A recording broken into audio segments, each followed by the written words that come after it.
En 2003 descubrí una red de pornografía infantil en Quintana Roo. En la zona hotelera y en la zona más pobre de Cancún estaban vinculadas a través de un grupo de empresarios, senadores, gobernadores, que tenían una fascinación por la pedofilia y estaban dedicados a traer niñas de diferentes países. Una de las niñas fueron a denunciar y la autoridad lo que hizo fue llamarle al líder de esta banda de traficantes para avisarle que ya lo habían denunciado y él se fue a los Estados Unidos.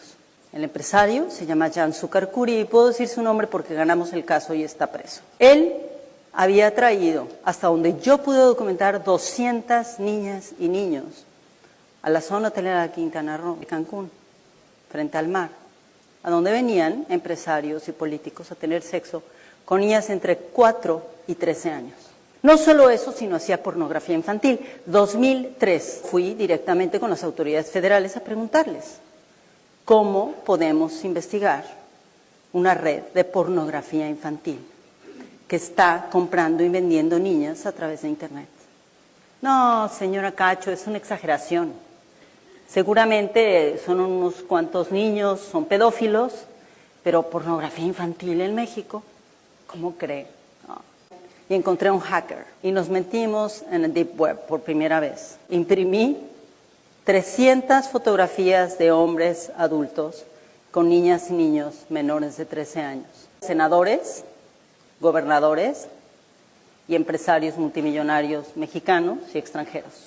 Pero se quedó en mi cabeza una idea, ¿cómo vamos a encontrar a estas niñas y niños? Mientras esto sucedía, y yo hacía la investigación, escribí toda la historia. En ese entonces yo ya tenía 3 escoltas federales, porque ya había tenido 2 atentados y varias amenazas de muerte, y ya un abogado de Cancún me había puesto un arma en la cabeza por meterme en asuntos privados de su vida, cuando denunciamos que había intentado matar a su mujer. Él entró a mi oficina y enfrente de mi escolta federal me ofreció $1 millón para mi organización, de parte de un hotelero y de un senador mexicano. Me dijo, mire, usted, señora Cacho, no va a sobrevivir, no va a poder publicar ese libro que quiere publicar. Nadie sabía que yo iba a publicar un libro, excepto, por supuesto, la Secretaría de Gobernación, que tenía investigados mis teléfonos. Si usted acepta este dinero para ayudar a las pobrecitas víctimas que reciben su refugio, le vamos a ayudar a detener al líder de la banda de criminales. Unos meses después, entregué mi libro, Los demonios del Edén, a la editorial Penguin Random House. Y resulta que el nuevo secretario de Seguridad Pública Federal, el encargado de lo que ahora es la Policía Federal, Miguel Ángel Yunes Linares, mandó llamar por teléfono al director general de Random House en México y lo invitó a su oficina.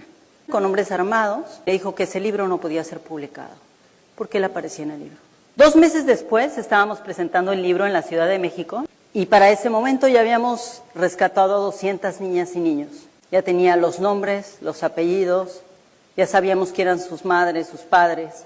En 5 casos no pudimos contactar a la familia porque la familia fue quien vendió a sus hijos e hijas. Adquirí las llamadas telefónicas en las que uno de los miembros de la red criminal llamaba por teléfono a Jan Sukarkuri y le explicaba que cada niña costaba $3,000 como cuota principal.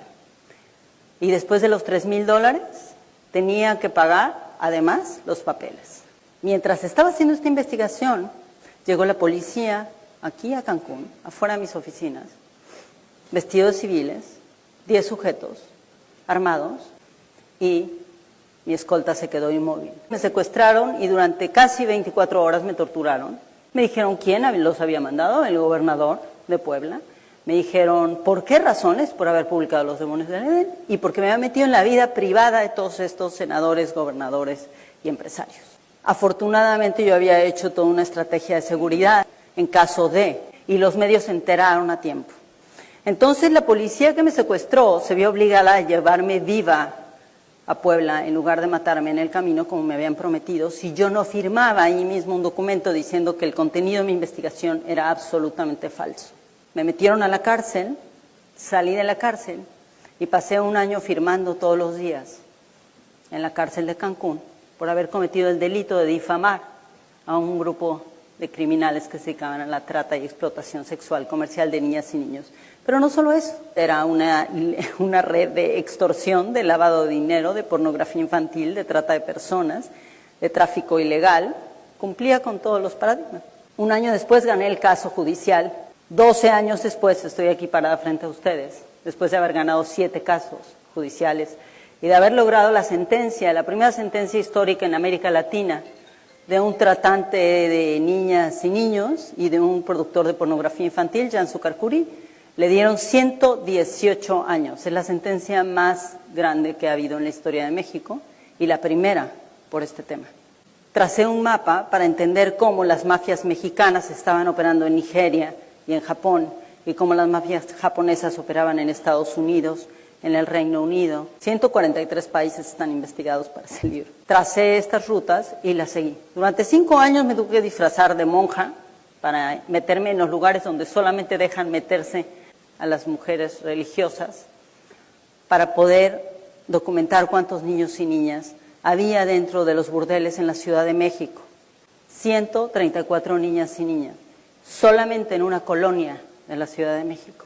La otra cosa que descubrí es quiénes son las agencias de viajes que facilitan esto y que saben perfectamente qué es lo que están facilitando. También descubrí que estas agencias de viajes trabajan con ciertos sindicatos de taxistas en diferentes países.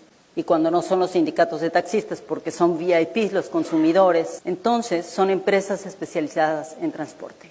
Me fui a los Estados Unidos siguiendo una red de tratantes de Tlaxcala, que es uno de los estados de México que ustedes sabrán, produce y tiene una gran cantidad de tratantes de personas y tiene una red cultural de padrotes.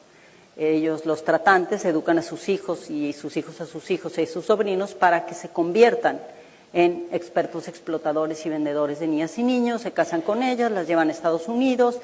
Entrevisté a un chico que se había casado a los 26 años 17 veces. Y había llevado a las esposas a los Estados Unidos y ahí los descubrieron y los metieron a la cárcel gracias a una investigación colectiva periodística que hicimos varios. Un día empecé a seguir a uno de estos jóvenes de Tlaxcala en Nueva York y me di cuenta lo que estaban haciendo. Tenía un grupo de 25 chicos. Y los 25 chicos iban cada uno con $500 a diferentes lugares a mandar remesas a México. Las remesas iban a Puebla y a Tlaxcala. Era dinero producto de la explotación sexual comercial de niñas, mujeres y jóvenes. Yo no podría estar viva sin mis fuentes, no podría estar viva sin esos policías federales, sin esos agentes especializados de todo el mundo que han sido mis fuentes, que han confiado en mí, que me han enseñado todos los días cómo hacer mi trabajo mejor. Probablemente soy la que está contando la historia casi siempre, porque ellos están allá trabajando en sus países, en sus escritorios, o tras de su computadora, pero ahí están. Después de 12 libros sobre estos temas, después de 12 años de haber seguido este caso contra el gobierno mexicano y todos los agentes, incluidos 2 expresidentes vinculados con la trata de personas, el lavado de dinero y la protección de la delincuencia organizada, ganamos.